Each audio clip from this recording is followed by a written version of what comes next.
Son günlər qonşu Gürcüstanda yağan intensiv leysan yağışları onunla həmsərhəd olan Balakən rayonunda sel və daşqın təhlükəsi yaradıb.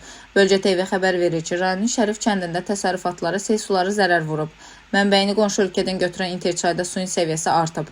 Nəticədə çayın bir neçə hissəsində daşqın qeydə alınıb və sel suları Şərif kəndi ərazisinə keçib. Kənd sakini Abbas Qıstarov bildirib ki, güclü axın kənd təsərrüfatı sahələrinə, həyət yanı torpaqlara və yolların bir hissəsinə ziyan vurub. Sel sularda azalma olmadığından çayın sahil boyu ərazilərində təhlükə davam edir.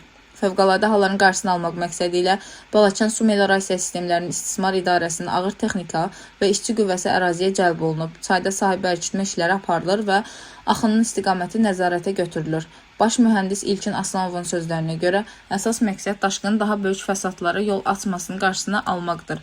Qeyd edək ki, İnter çayın mənbəyini Gürcüstan ərazisindən götürür. Balakən rayonundan keçərək təxminən 10 km məsafədə Mazım çayı ilə birləşir. Mənbə zonasından davam edən yağışların həcmi çayın gələcək axınına da təsir göstərə bilər. Dilbər Vüqar qızı, Bölgə TV.